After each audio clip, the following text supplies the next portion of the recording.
Hello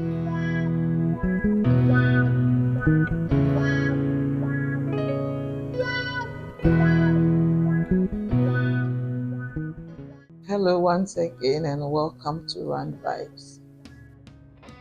So recently I was reading Paul Coelho's The Alchemist, and there was a statement that struck me.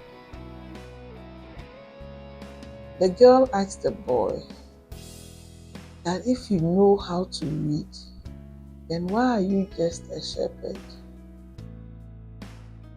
And that right there is what you would term a paradox. A paradox is a statement, a circumstance or situation which are contradictory, okay? You have two contradictory statements, circumstances or situations. And on the face value, they look absurd or impossible. But then when you look at it closely, they are both true and they are both on the negative ends of a spectrum. And so whenever you are faced with a situation where the lines are blurred, when there's no right or wrong answer, when it is neither black nor white, you may likely be faced with a paradox or a paradoxical situation. For example, somebody who is a very renowned gynecologist, yet he and his wife have been childless for 20 years.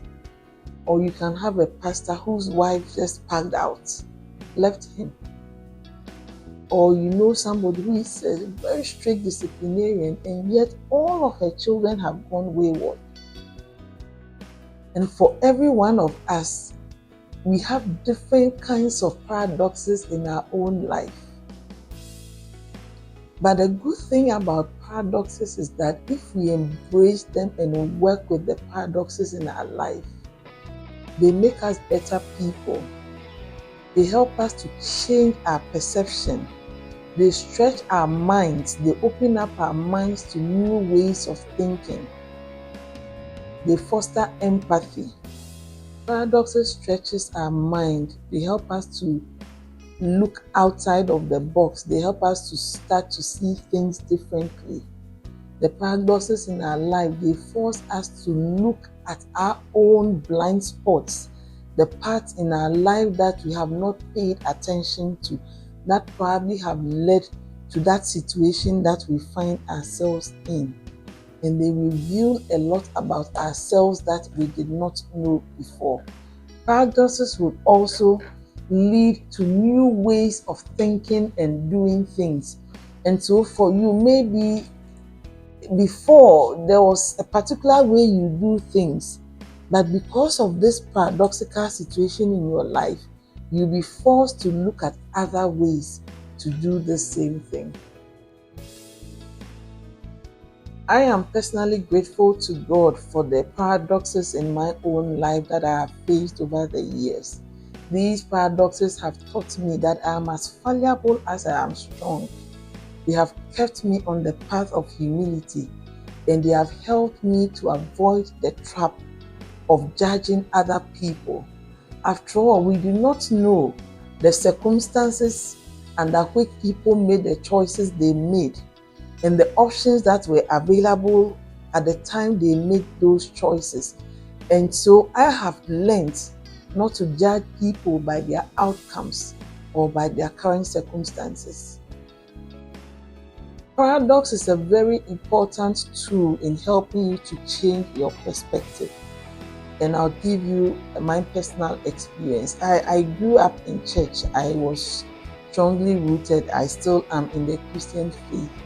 And so growing up, I was really looking forward to marriage, and I prepared myself the best way I knew how to be a wife and to be a mother.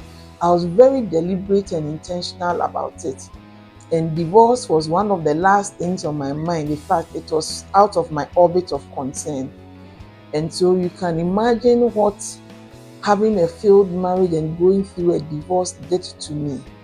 But this situation caused me to be able to now look outside of the box and outside of what I had always imagined was the status quo. That sometimes Things happen to us that we did not plan for. Things happen to us that we did not think would ever happen to us. And so, although on one hand, I knew that I was a good woman, I had learned and prepared myself for marriage. On the other hand, I had a failed marriage. How do I reconcile those two truths that are on the negative or separate ends of one spectrum? And what paradox does to you now is that when you meet people who have had their own failures, either in marriage or in business or some other area of your life, you are very slow to judge them, knowing that you have faced your own paradox. And so the only thing you would want to do for people who have experienced what you have experienced is to give them a shoulder to lean on, or to offer them an ear, a listening ear. Sometimes the paradoxes in your life would force you to shine the spotlight on yourself, to take a closer look, do an introspection, and to find out what you did wrong, what did you contribute to your situation. And that is a very powerful way to grow, because now you are not just looking external at all the things you cannot control, you are looking inside of you. And so for a woman who, for example, has had a failed marriage, what did you contribute to the failing of the marriage? What belief systems have you held in the past that have contributed to your husband working out on you? Maybe for you growing up, you were taught where you came from that it is a man that provides everything in the marriage. And so no matter how much you earn, no matter how well you are doing, the man must be the one who provides everything. But the world is changing very quickly, and we need to change along with the world. And so when you come to marry a man who has come from a place where his mother was helping his father to bring the family up, and you are stuck in this way of thinking, and no matter what happens in the relationship, you want to hold on to your own set of beliefs, eventually your marriage will break. Eventually your business may go down, because you have not learned to change your perspectives, which may be flawed in the first place. And so anytime you have an unexpected outcome, anytime you have a paradoxical situation in your life, turn the spotlight on yourself. Don't be too much in a hurry to judge, and this person didn't. Don't be too much in a hurry to blame other people. Sit down, be comfortable with the fact that you have failed, and ask yourself genuinely, what did I contribute to this failure? And learn from your mistakes. Sometimes you may need to look at other perspectives, okay? The way you look at things may not be the only option. In fact, normally the way we look at things is not the only option. There are different ways. You may need to speak to other people, find out what other people feel about the same circumstances and situation. Sometimes you may even need to speak to people outside of your church. For some of us, the only people we talk to are a small circle of friends, and we all grew up in the same church. We all went to the same school. So our way of thinking is the same. You need to go outside of the familiar. Talk to other people. Talk to people from different walks of life. If you are building a business, you need to speak to people who have been in that business before. Speak to people who are doing things differently from the way you are known to be doing it. Seek other perspectives, and you'll find out that the things you know, or the people who have been advising you, there are different and better ways to do things. How would you know if you do not find out, if you do not talk to people, if you do not have an open mind? And so when you have a paradox, maybe it is time for you to start looking at other ways of doing things. It is time for you to start seeking information from different sources. Sometimes you may even be a Christian, but you may need to speak to people in other faiths. Look at other people's perspective. All the answers do not come from one place. And all the answers do not come from one particular group of people.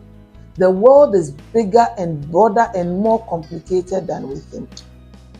Paradoxes can be a very powerful tool helping you to learn about empathy. And so in the early years of my first marriage, I remember I'll probably tell my ex-husband that, oh, this lady, the way she is with you, I'm not comfortable with it. This person is too this, too that. And I'll express my reservations about some of the ladies, okay? And so when I became single, I also had a couple of male friends. And a few, just one or two, they are girlfriends or wives who voice out some kind of suspicions or uneasiness about their relationship, their men's relationship with me. And in the early years, when I hadn't learned that much, anytime anything like that happened, I kind of, become offended. Why would she do that? But then at a point, I was forced to sit down and look at the paradox. A few years ago, I was on their shoes and I did the same thing. And so now, if I'm on the other end of the divide, I should be able to understand why these people are voicing out these concerns. And when I was able to reconcile those two different, angles, it was easier for me to understand where they were coming from. And what I now did was that I started to create boundaries with all my male friends. And so if you are a male friend, your wife or your girlfriend should be my friend. If that is not possible, then I'm sorry, we cannot enjoy a certain level of closeness, point blank, okay? And so I learned to create boundaries that would enhance my relationship with people. And one of the things about paradoxes and learning empathy is that it teaches you to be able to handle your relationships with more tact and grace, and to be able to accept people for the reservations they have and the ways in which they handle their relationships and the ways in which they react to you. And so finally, for this podcast, sometimes what the paradoxes of your life will do to you is that they bring you to that point where you accept yourself for who you are. Okay. And so when you are faced with a paradox like what I've just described, how can I be this and yet be that? When you sit back, you look at all your failings, you also look at all your accomplishments, all the things that you've been able to do. So you are a divorcee, you failed in your marriage, you failed in your career, but you are an amazing father, you are an amazing mother. You are somebody who your family sees and they are happy because you do certain things for them that only you can do. And so in the midst of your setbacks and your failures, it is also time for you to look at all the other areas in your life that are working, that you are thriving at, where you are making a difference. And then you are able to accept the two different versions of you. Yes, I have failed here, but on the other hand, I am amazing at A, B, C, and D. And so I'm not that bad after all. And you come to terms with the fact that nobody is perfect. We all have our shortcomings. The most important thing is for you to recognize your shortcomings and to learn how to deal with them.